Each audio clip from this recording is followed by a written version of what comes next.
Maybe we abuse it.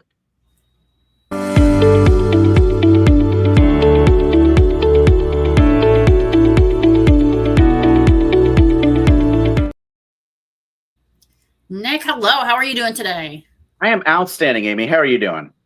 We talked so much during pre-show that our key expired for Instagram. So sorry, Instagram users, there is no live show this week. We will share clips. Oh, well. There we go. And that's what happens when we drink too much before the show. So welcome to Cocktails and Current Events, everyone. We are on double digits on our episodes. And Nick and I have an exciting agenda today. I'm going to go ahead and share my screen with our little map. And we are going to first talk about Iran today, right? Yeah, that's Iran, yes. And as you say this, and as we were doing our pregame, I got a news alert that Iran has just fired ballistic missiles at Israel for the first time in months. So don't know what that means yet. Don't know what's going to come of that yet, but late breaking news, and there will certainly be more to follow on that. But as far as events heretofore, the most notable thing, so the peace talks have effectively stalled. The Iranians have said that there haven't been any meaningful movement since they broke it off and said, hey, until you figure out this whole Lebanon ceasefire thing, we're not talking anymore. But the U.S. House of Representatives did pass a measure saying that the president can no longer use force against Iran until that has been authorized by Congress. Now, the House of Representatives have passed that. The Senate has not, so it is not a binding action yet. But the fact that the House did that, which included Republican votes, is a pretty big deal that the White House is going to have to take seriously as we move forward with this conflict with Iran. Good points on Iran. I want to move now. We're going to move over into Europe, and we're going to talk about what's going on in Albania, not a country that you hear about a lot in the news. Yeah, in Albania. So I am not an Albania expert. Let me say that up front. I would love to visit one day, but I have not been there yet. But what has happened recently is the Kushners, Ivanka and Jared, were visiting and decided to, on a whim, buy an island off the coast of Albania, which has in turn created a lot of stir within the Albanian society about, hey, we've got foreigners that are coming in to buy a large property from us.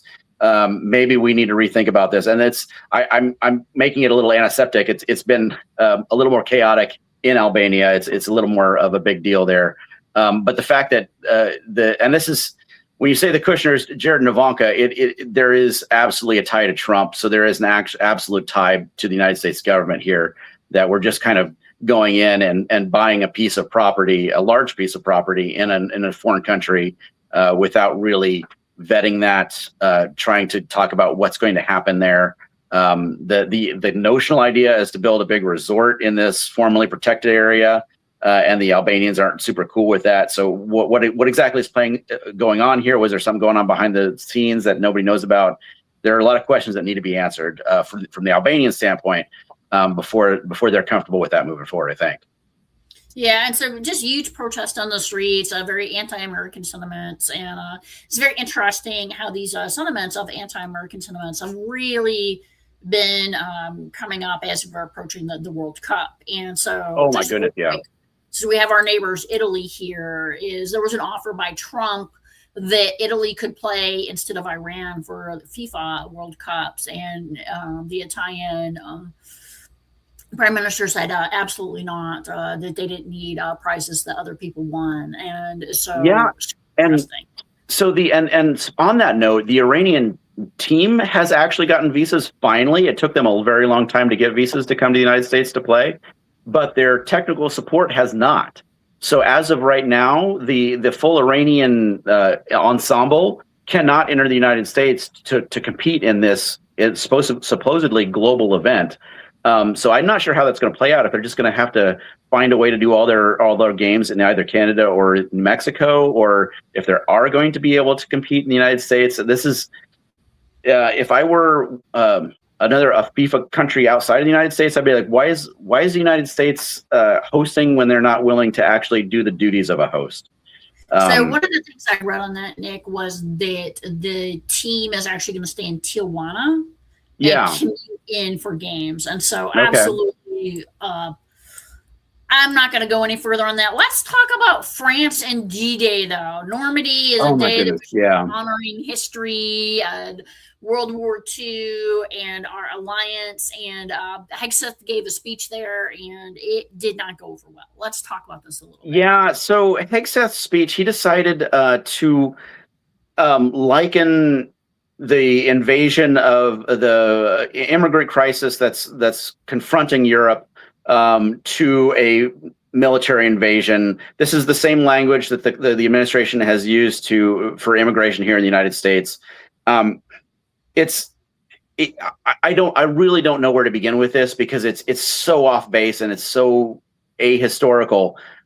Whether the administration likes it or not, whether certain demographics like it or not, the notion of demographic migration has been a part of human history since humans were a thing. For example, in France, the current population of France, they're descended from the Franks, who displaced the Romans, who displaced the Gauls. If you want to move over to the United States, I mean, it was unchecked migration, European migration, that displaced the natives. So, excuse me, the notion that immigration is the threat really is not taking any sort of honest look at history.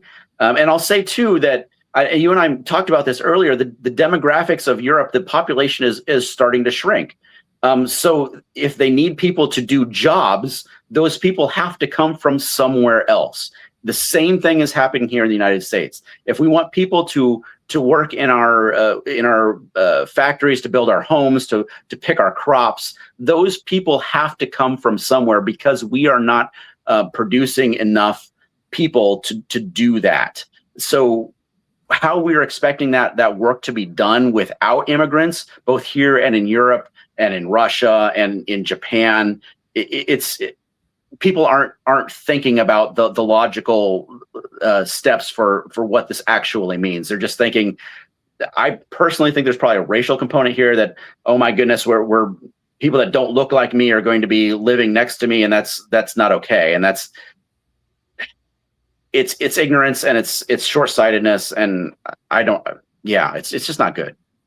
Well, it is interesting that we're on France, and France is where the Great Replacement Theory initiated from. And the replacement theory, if you're not familiar with it, is that there are going to be brown and black people who replace Caucasian people. And there is as mentioned, somewhat natural component of this, and that, people need to be aware of is demographics will change, as societies change. And so I'm not sure I would frame it as an immigration crisis, as just an immigration situation. What I do think is interesting is the immigration status and change of culture is listed in our national security strategy, specifically of why the United States is moving away from our traditional European allies. Yeah, and that's a piece of the national security strategy that has troubled me the most. I would definitely concur there. And so with that news, we are going to be moving across the great ocean. Thank you again to Google Maps. And while I'm doing this, just to everybody, if you like what we do, subscribe. I'll be writing a Substack to kind of summarize some of the stuff that we're talking about today. And just really appreciate those of you who have started to follow us over the past few weeks as we've gotten the cocktails and current events kicked off. And speaking of which, I want to give a tribute to my mother, who gave me this wonderful new fancy schmancy glass where I am drinking a pink champagne cocktail. Pink champagne cocktail sounds delicious. What do you have today? I've got a clarified milk punch margarita. So after the clarified milk punch whiskey sour last week, my wife was so enamored that I had to do a margarita this week. Yeah, it kind of looks like the bottom left corner there of fancy drinks. I like that. Fancy drinks are good, right? Mine's got some little cherries in it. I don't know if you can see that in the fancy schmancy glass, but I'm kind of doing the fancy schmancy. And for those who don't know, I moved about a year ago, and I am still in the process of construction and unpacking. So it has been a journey. And speaking of journeys, we are now all the way over into our Central South America. And let's talk a little bit about these ships and what's been going on. The Southcom commander resigned a few months ago now, and this has been in the news again regarding the legality of the operations going on with these ships. Yeah, so we've been doing these operations, sinking ships off in the Caribbean and then Eastern Pacific. The strikes, they're claiming that there are drug vessels, and I know of at least one lawsuit saying that the strike sank a boat and killed people that were certainly not drug runners. The lawsuit claims that they were fishermen. So that has yet to play out in U.S. court. It's entirely possible that some, most, maybe all actually are, but none of that information has been shared publicly. So for an administration that claims that it is transparent, it most clearly is not. And I say that I certainly understand and respect the need to protect methods and sources from an intel's perspective. If, for example, we only know that something's drugs because we're bugging their phones, and we can't say that we learned this from an intercepted phone call because they'll stop using their phones. I understand that, but they still need to say, hey, this is legitimate because this is a threat because. And you and I both served in the military. We both remember that our use of force training was you do not engage in deadly force unless there is an imminent threat against life or property. So the fact that we are schwacking boats in the Eastern Pacific and in the Caribbean Sea without providing some sort of justification creates a lot of questions in a lot of people's mind. I personally fear that following this administration, when we have some actual investigations into this, some low to mid-level military members are going to end up being holding the bag on this because all of the senior people are going to get pardons from the Trump administration. And when it comes to actual consequences, the people making decisions are going to get off while the people pulling the trigger are not. And that's, if that does come to pass, it's tragic. Not that people shouldn't be held accountable for their actions, but the people that are making these decisions need to explain them or need to be held accountable for them.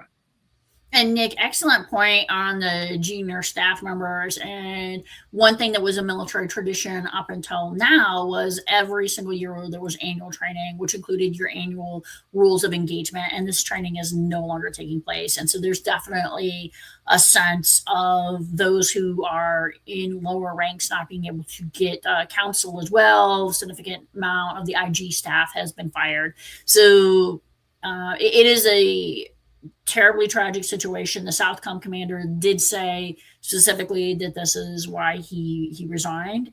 And one of the things I wanted to highlight as well is the National Security Advisor. Think what you want of Tulsi Gabbard. She was at least part of the national security apparatus for quite a while. And the new security advisor is an alum of Fannie Mae, which is known well for its security. That's sarcasm. Yeah, there has been a lot of ink spilled already on, and forgive me, the gentleman's name escapes me at the moment. But Trump even came out and said that he was appointed because he's looking into the 2020 election, which suggests that this individual is going to be spending an inordinate amount of time looking internal to the United States, with the potential of trying to influence the 2026 and maybe 2028 election, rather than actually looking at threats from abroad. And that is not what the Director of National Intelligence should be doing. Yeah, it's all new times. I am sorry, my cat really wants to be a part of our show today. So this is Sprinkle. So Sprinkles, welcome to the show, and happy to have you. So we know my favorite thing to end with every single week. Let's talk about the latest updates on Cuba. Poor Cuba. Cuba. Yeah, Cuba. So I don't have much to add. The economic and the economic situation and a dire energy situation inside of Cuba remains the same. They have no energy production to speak of. Again, this is because the government has not been good. They are so reliant on foreign imports of oil that has made them susceptible to a U.S. effective blockade, which is an act of war, but we're calling it something else so that we're pretending we're not at war. The end game to me, the only thing that I can see is they want to be able to get the former Cuban expats to go to reclaim their property, and for major American investors to go in and exploit the island. I don't see any other upshot to this. It just makes no sense to me whatsoever. It's definitely not a national security threat. Cuba is not a threat to the United States. Yeah, and we did mention before there's one Chinese listening outpost there. But I mean, the fact is, America had a law that said, it was passed both the House and the Senate under the last administration to stop using TikTok. So if you want to stop using the largest listening outpost for China, you could still just stop using TikTok, which is probably a much greater threat than Cuba. Yeah. Yeah, and our laws let anyone fly over. You look at Chinese investment in real estate and farm property. It happens to be close to a lot of our bases, so our laws enable them to spy on us from inside. Cuba is not a national security threat. I'm sorry, it just is not. When I was at Northcom, there was a definite place where we knew that was where the Chinese were. And one of the best lines I ever heard working in DC is, "Come on, there's a Chinese spy on every corner." And so everyone knows this is what goes on. I mean, espionage is one of the oldest professions. Not quite the oldest, but definitely one of them. Nick, with this, we're going to wrap it up, call it a day. Thank you so much for being here with your cocktail. Thank you, Amy. And everyone, please join us next week.